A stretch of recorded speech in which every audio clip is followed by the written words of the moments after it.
स्वामी जी, आज हम बात हाई बीपी की कर रहे हैं। भारत में हाइपरटेंशन के मरीजों की तादाद आज की तारीख में 22 करोड़ से अधिक हो चुकी है।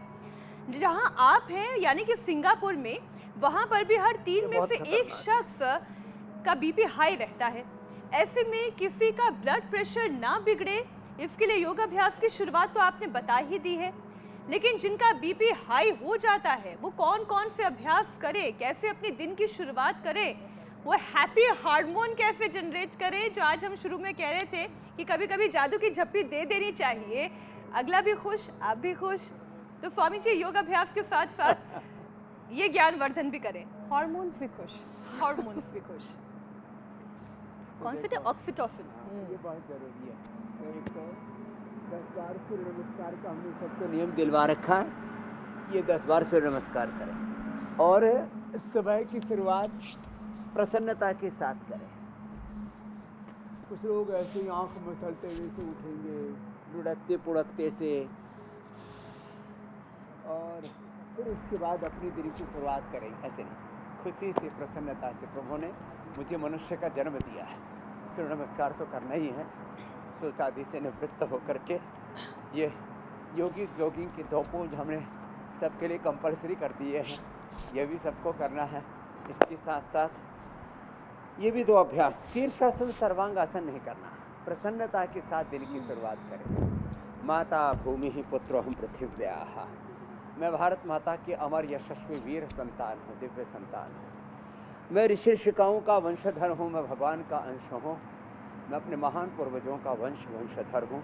इस भाव चेतना के साथ ऐसे ये 10 बार से शुरुआत करें उसे, और 10 बार से शुरुआत करके धीरे धीरे 10-10 करके फिर आप इसको बढ़ा देंगे, और कम से कम ये भी स्लोली कर लिया करें ऐसे। ये अब तो लोग हमारे साथ करने लग गए हैं, जिनसे ऐसे नहीं होता है वो कम से कम भुजंग आसन ही करने लग गए। ये भी बड़ा अच्छा है, ऐसे यूँ ऊपर फिर नीचे, ऐसे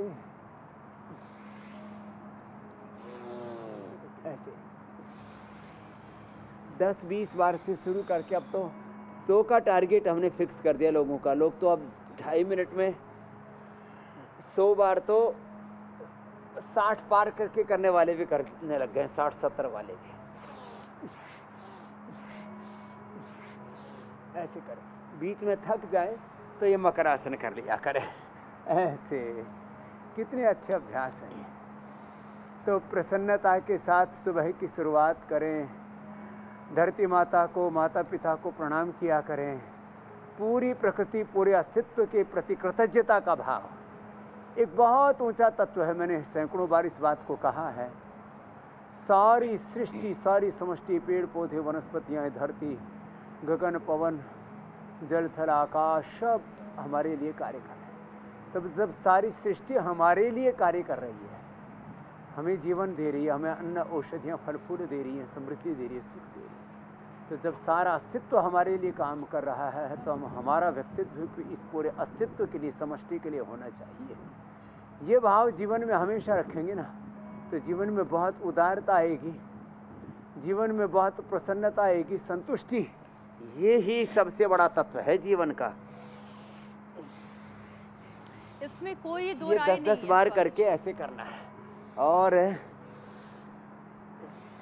इसमें कोई शीर्षासन सर्वांगासन बीपी होने के बाद ना किया करें। वैसे जो ये करते रहेंगे ना, उनको बीपी कभी होगा नहीं। जो ग्रैटिट्यूड की फीलिंग है ना, कि कुदरत ने हमें जो जो नेमत दी है, हम उसके लिए थोड़ा शुक्राना अदा कर लें, हम भगवान का शुक्रिया अदा करें कि उन्होंने इतनी खूबसूरत धरती पर इतने प्यारे माता पिता के घर में जन्म दिया, अच्छी शिक्षा मिली, अच्छे साथी मिले। अगर थोड़ा सा ग्रैटिट्यूड लाइफ में रहेगा तो शायद ये चिड़चिड़ापन दूर हो जाए। लेकिन स्वामी जी, जिस वक्त ज़िंदगी के रेस में रिश्ते पीछे छूट रहे हैं, उस वक्त एक चौंकाने वाली स्टडी आई है जो ये बताती है कि अपनों का साथ बीमारी में भी कैसे जादुई असर डालता है। केवल 4 सेकंड की एक मैजिकल झप्पी से अनिद्रा, स्ट्रेस, डिप्रेशन के साथ साथ बीपी भी कंट्रोल रहता है। मुझे एक और चीज़ ध्यान आ गई जो कोरोना के दौरान हमने ख़ास तौर पर पेशेंट्स के अंदर देखी थी, क्योंकि अपने उनसे अचानक से दूर हो जाते थे, ये बीमारी ही ऐसी थी, लोग कमरों में बंद रहते थे, इस वजह से बीमारी उनके ऊपर और ज़्यादा हावी हो जाती थी। अब अगर प्यार मिले, अपनों का साथ मिले, तो कैसे इमोशंस रोगों के ऊपर विजय पा लेता है। स्वामी जी, कनेक्शन समझाएं। एकदम बिल्कुल आपने ठीक कहा। देखो, जो इमोशनल कनेक्टिविटी है ना परिवार में, उससे परिवार स्वस्थ, सुखी, समृद्ध, खुशहाल बनता है, परिवार यशस्वी होता है। ये इमोशनल कनेक्टिविटी, एक दूसरे के प्रति प्रेम, करुणा, सौहार्द का भाव, यदि गहरा इमोशनल कनेक्ट हमारा होता है तो बिजनेस में इसी को कस्टमर बेस कहते हैं, इसी को ब्रांडिंग कहते हैं। ये सारी दुनिया इमोशनल कनेक्टिविटी से ही चल रही है। कोई नेशन है, कोई अपने को किसी देश का नागरिक कहने में गौरव अनुभव करता है, और जैसे यहाँ तो सिंगापुर में तो हर एक की मिलिट्री ट्रेनिंग अनिवार्य है। यहाँ जो मिलिट्री में एक बार भर्ती नहीं होता वो देश का नागरिक ही नहीं हो सकता, और उसको सर्व करना पड़ता है। कितने दिन कंपलसरी है? 2 साल कंपलसरी है। देखो, मुझे कई बार, हमारे तो लद्दाख के तो एक गवर्नर हैं, मिश्रा जी ने मेरे से कहा, स्वामी जी आप बोलिए ना ज़रा, यहाँ तो पैसा भी देते हैं अग्निवीर बनाने के लिए, तो अपने देश में पैसा मिल रहा अग्निवीर बनाने के लिए, और 5 साल की नौकरी भी मिल रही है, और उसमें भी 20-25% लोगों की तो परमानेंट ही हो जाती है, और जो फिर उसमें अच्छा प्रशिक्षण लेकर के पुरुषार्थी बन जाते हैं, फिर उनको ज़िंदगी में पुरुषार्थ करने वाले को कहीं नौकरी की कमी नहीं। काम करने के लिए आदमी ढूंढने जाएं तो लोग नहीं मिलते, और लोग कहते हमको काम नहीं मिल रहा। ये कैसा देश हो गया। यहाँ 2 साल फ्री सेवा करते हैं, कुछ स्टाइफंड आदि देते होंगे थोड़ा बहुत, हाँ स्टाइफंड देते हैं थोड़ा सा, तो हाँ खाना पीना तो मुफ्त रहेगा जब सेवा करेंगे तो 2 साल हर व्यक्ति सेवा करता है। तो मैं कह रहा था, सारी दुनिया में सबसे बड़ा तत्व है हमारी संवेदना, एक इमोशनल कनेक्टिविटी। इसको तो हमें अच्छा बना के रखना ही पड़ेगा। और फिर आज जो हम आसन बता रहे हैं, अभी हमने शशकासन किया, कुष्ठासन किया, फॉरवर्ड बैकवर्ड बेंडिंग, अभी मंडूकासन से लेकर के गोमुखासन तक, और पवन मुक्तासन से लेकर के मरकट आसन तक 5 आसन भी कर लिए। तो उच्च रक्तचाप और उच्च रक्तचाप जनित brain stroke, heart attack, kidney failure, और भी बहुत से ब्रेन नर्वस सिस्टम के प्रॉब्लम्स, एंजाइटी, डिप्रेशन, अनिद्रा, इन सब से मुक्ति मिल जाएगी मेरी बहन, और सबके आत्म ज्योति जग जाएगी। ज्योतना जी, मीनाक्षी जी, पूजा जी। बिल्कुल स्वामी जी, कर्म ही पूजा बन जाएगा, कर्म ही धर्म बन जाएगा। कर्म ही पूजा है, योग ही पूजा है, और पूजा हमारे साथी है, और पूजा हमारी साथी। और पूजा, और मैं ये जानना चाह रही हूँ कि सिंगापुर का मौसम कैसा है? देखने में तो बड़ा अच्छा सा ब्रीजी सा लग रहा है स्वामी जी, क्योंकि आपने बोला चारों तरफ समंदर है, पेड़ हैं, लेकिन यहाँ बहुत उमस है।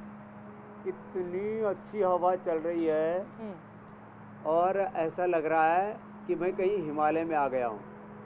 मानी बड़ी बड़ी अट्टालिकाएं भी हैं चारों ओर, और फिर जो है यहाँ हजारों गाड़ियाँ चल रही हैं दनादन, लेकिन इन सब के बीच ये पेड़, यहाँ हर चीज़ ना बहुत व्यवस्थित है, जिसको हम योग में कहते हैं ना, अथ योगानुशासनम।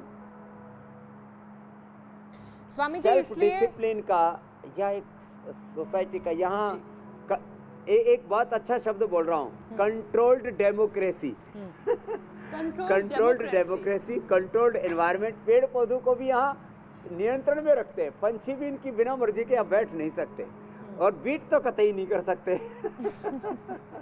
ऐसा पूरा, तो ऐसा, और इतना बड़ा देश, इतने पंछियों को भी मिलिट्री ट्रेनिंग दे दी है क्या मैक्सिमम 99% लोग संतुष्ट रहते हैं।